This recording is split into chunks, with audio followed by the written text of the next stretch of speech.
Picture this. You're an archaeologist in 1900. You pull a corroded lump of metal out of a 2,000-year-old Roman shipwreck. You toss it in a box. 2 years later, someone cracks it open and finds bronze gears inside. Dozens of them, precisely cut, interlocking, in an object from 70 BC. That happened. And it's one of 10 ancient technologies that modern scientists, with CT scanners and particle accelerators and everything else at their disposal, still cannot fully explain. We like to think of human history as a ladder, rung by rung, always moving upward.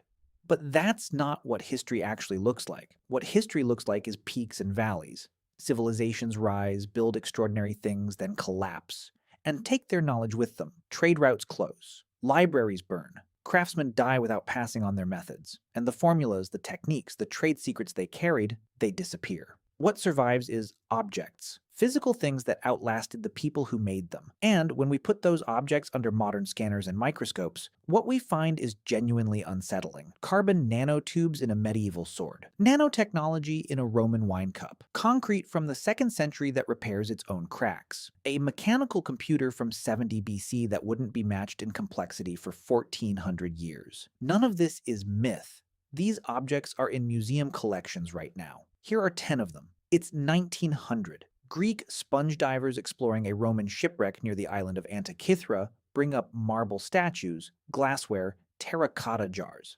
Standard cargo for 70 BC, and one corroded lump of bronze, roughly shoebox-sized, that nobody gives a second thought to. It goes into storage at the National Archaeological Museum in Athens. 2 years later, archaeologist Valerios Stais notices the lump has cracked open during drying. Inside, gears, dozens of them, precisely cut, interlocking, in a 2,000-year-old object. Over a century of analysis, X-rays in the 1970s, CT scanning in 2006, high-resolution 3D imaging in 2016 has revealed what this thing actually is. An analog computer, one capable of predicting solar and lunar eclipses centuries in advance, tracking the positions of the 5 visible planets, calculating the 4-year Olympic cycle, and modeling the moon's irregular elliptical orbit. Mathematics that wouldn't reappear in European scholarship until the 14th century. At least 30 bronze gears operating simultaneously. Tolerances within fractions of a millimeter. Here's what that means in context. After this mechanism was built, nothing of comparable mechanical complexity appears anywhere in the historical record for over 400 years. The next object that even approaches it is a medieval European astronomical clock from around 1300 AD, 1400 years. Not a gap, an abyss. And here's the part that still haunts researchers. It was cargo.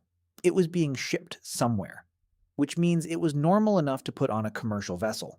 Not a unique prototype. A traded object. How many existed? How many are sitting on the seafloor right now? We don't know. And that might be the most unsettling part of all. In 672 AD, one of the largest Arab fleets of the early medieval period set sail for Constantinople. The Byzantine Empire was stretched thin, outnumbered. This looked like the campaign that would finally end it. The Byzantine ships sailed out to meet them. And then the Arab commanders saw something they had no preparation for. Liquid fire, projected through bronze tubes at the bows of the Byzantine vessels, spraying out under pressure in long, arcing streams. It landed on the water. It did not go out. It spread across the surface. Sailors who jumped overboard found it surrounding them. The Arab fleet was destroyed. This was Greek fire.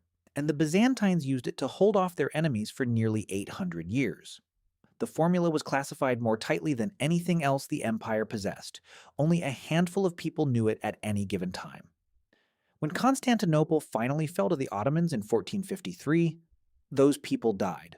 The formula died with them. Modern chemists have been working on it ever since. Current theories involve quicklime, petroleum distillates, pine resin, and calcium phosphide. But no combination produces a substance matching all the historical accounts simultaneously. Liquid at room temperature, projectable through tubes, self-igniting on contact with water, impossible to extinguish with water or sand. Several of those properties chemically contradict each other, which is part of why it's still a mystery. 8 centuries of tactical advantage, gone in a single week in 1453, perfectly, completely erased. The Pantheon in Rome was completed in 125 AD, its dome, 43 meters across, cast entirely in unreinforced concrete, is the largest of its kind ever built. It is still standing, not as a stabilized ruin, standing. You can walk through it right now. Compare that to a motorway overpass from 1975. It needs maintenance. After 50 years, the concrete is cracking, the rebar is corroding, the structure is degrading. We spend hundreds of billions globally every year on concrete infrastructure maintenance because the material we build with today breaks down. The recipe was always known. Volcanic ash from the Pozzuoli region near Naples, seawater, lime. But for centuries, even when engineers used those exact ingredients, the result didn't match. It didn't last. It didn't strengthen over time. In 2023, a team at MIT identified why. Roman concrete contains small white chunks of unmixed lime clasts, scattered through the matrix. These were always assumed to be impurities. Poor workmanship. They're not impurities. When a crack forms and water enters, the lime clasts dissolve, migrate into the fracture, and recrystallize. The concrete seals itself from the inside, automatically, without any intervention. Roman concrete is self-healing, and seawater, which destroys modern reinforced concrete within decades, actually triggers a strengthening reaction in Roman concrete. The harbor walls they built 2,000 years ago are still structurally intact. Scientists are now trying to adapt this for modern use. The specific mineral chemistry of Pozzuoli ash has proven genuinely difficult to replicate at scale. So for now, the Pantheon just keeps winning. By the 12th century, European knights returning from the Crusades were writing accounts of swords they'd encountered in the Middle East that operated by different rules. Edges that held under conditions that destroyed European iron. Blades sharp enough, according to multiple independent sources, to cut a silk scarf dropped through the air. A surface pattern like flowing water that no Western smith could reproduce. This was Damascus steel. Produced using a specific ore called woots from southern India, refined across centuries by smiths in the region of modern Syria, passed master to apprentice. Around 1750, it stopped. The ore sources ran out. The trade routes collapsed. The knowledge that had survived the Crusades and the Mongol invasions simply ended. In 2006, materials scientists at the University of Dresden examined fragments from genuine Damascus blades under an electron microscope. They found carbon nanotubes, cylindrical graphene structures, nanometers in diameter, among the strongest materials known to science. We isolated carbon nanotubes in 1991. We described them as cutting-edge nanotechnology. Medieval smiths were forging them into sword blades by the 12th century. The tubes appear to have formed through a precise intersection of temperature, iron carbide chemistry, and trace minerals in the woots ore. Nobody has replicated it deliberately. Several groups have approximated the structure. None have matched both the structure and the performance of the originals. The ore is gone. The craftsmen are gone. The knowledge is gone. All that remains are museum pieces carrying 800-year-old nanotechnology that nobody knows how to make again. In 1994, a Kurdish shepherd in southeastern Turkey noticed odd stones sticking out of a hillside near Şanlıurfa. He reported it. Archaeologists came to look. What they found under that hill broke the timeline of human civilization. Göbekli Tepe is a temple complex, massive T-shaped limestone pillars, some weighing between 10 and 20 tons, arranged in circular enclosures, covered in carved relief images, foxes, vultures, snakes, scorpions, cranes, boars, abstract symbols. The carvings are detailed. The architecture is intentional. This is a constructed place of ritual and gathering. It was built around 9600 BC, 11,600 years ago, 7,000 years before Stonehenge, 6,000 years before the wheel, 5,000 years before writing. According to every model of human development that existed before this site was excavated, the people who built this should not have been capable of it. Organized construction at this scale was supposed to require agriculture, surplus economy, specialization of labor, and cities. None of those things existed in this region yet. The builders were still primarily hunter-gatherers, and yet they quarried 20-ton limestone pillars from outcrops 500 meters away, transported them, erected them with clear geometric precision, and decorated them with a symbolic system that implies a complex shared belief. Then they buried the entire site deliberately. We don't know why. Göbekli Tepe didn't just extend the timeline, it inverted the model. The old assumption was agriculture first, then temples. Here, the temple came before agriculture. Maybe the hunger for meaning drove the development of civilization before the hunger for food did.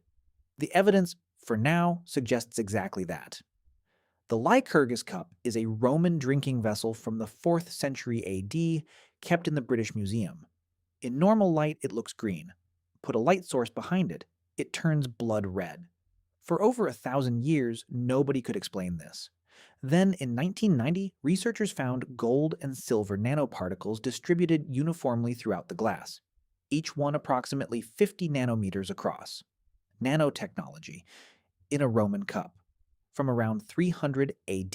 The color shift is a quantum optical effect caused by the interaction of light with metallic particles at that scale, something we only described theoretically in the 20th century. Whether the Romans produced this deliberately or stumbled onto it by accident remains debated. But nanoparticles don't end up distributed uniformly through glass by mistake. Whatever process they used was controlled and repeatable. Then it was lost so completely that nobody could even describe what had been done until 1990. Above Cusco, Peru, the Inca built a fortress using limestone and andesite blocks weighing up to 130 tons each. The stones fit together without mortar. The joints are tight enough that a credit card cannot pass between them. Across thousands of individual blocks, each shaped into an irregular polygon that interlocks with its neighbors in 3 dimensions. The Inca had no iron tools, no steel. The complex has survived 5 centuries of Andean earthquakes. It survives because the stones don't grip rigidly. They shift fractionally during tremors and resettle into position. Seismic engineering achieved entirely through geometry, cut entirely by hand. Modern structural engineers who study Saksai Huaman choose their words carefully. They say replicating the tolerances at this scale with current diamond-tipped equipment would be demanding. With stone tools and bronze mallets in the 15th century, at altitude, they don't have a comfortable explanation for how it was done. In 1936, workers excavating near Baghdad uncovered a group of small clay vessels. Each one contained a copper cylinder. Inside the cylinder, an iron rod, the assembly sealed with asphalt. When researchers poured acidic liquid into replicas, vinegar, lemon juice, grape juice, each vessel produced around 1.1 volts of electricity. Alessandro Volta invented the battery in 1800. These jars predate him by approximately 1,800 years. The mainstream explanation is a storage vessel. The electrical output coincidental.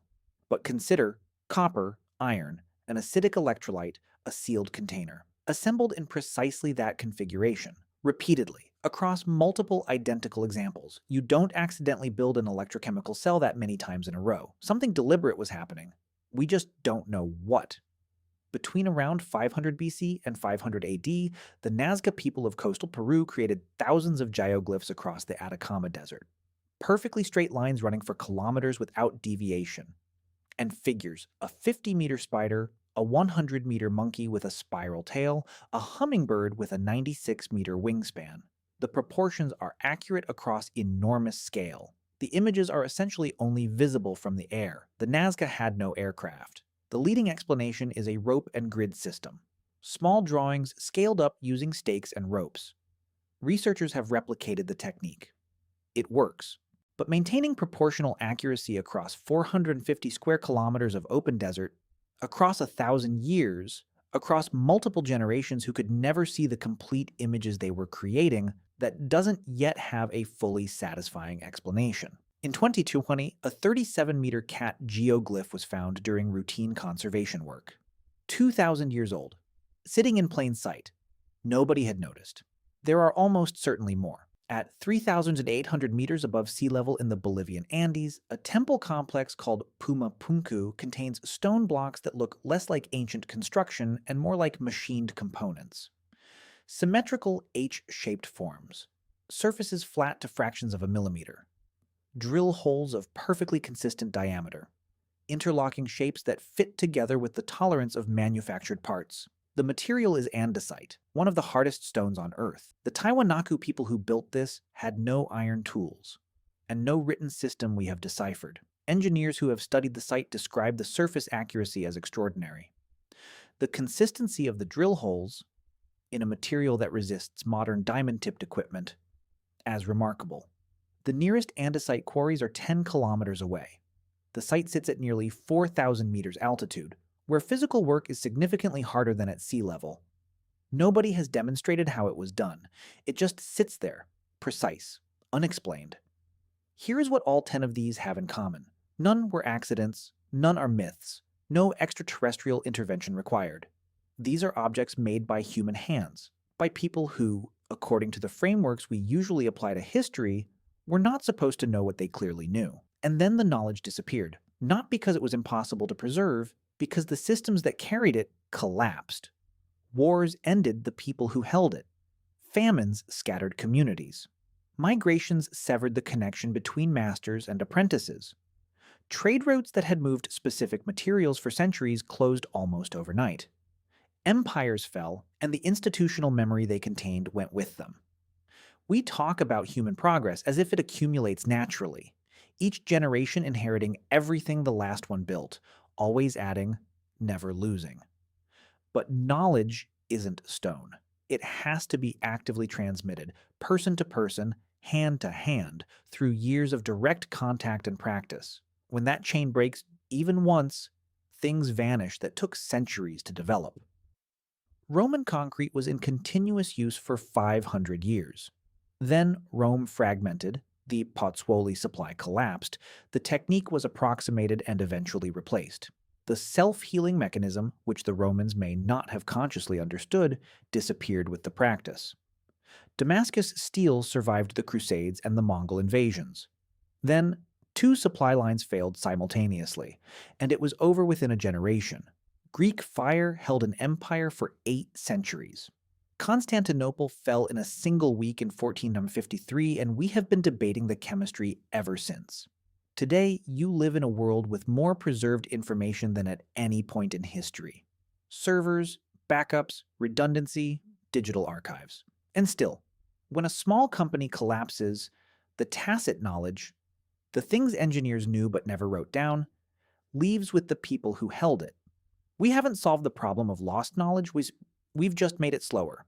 What stays with me isn't the mystery itself. It's the objects. The Antikythera mechanism survived because bronze is dense and the seafloor is cold and still. Roman concrete survived because the walls were too heavy to dismantle. The Lycurgus cup survived because someone placed it in a grave as a thing of value. The objects outlasted the understanding of how to make them, which means there were other things, materials, techniques, discoveries, that produced no lasting object, no shipwreck to dive, no ruin to excavate.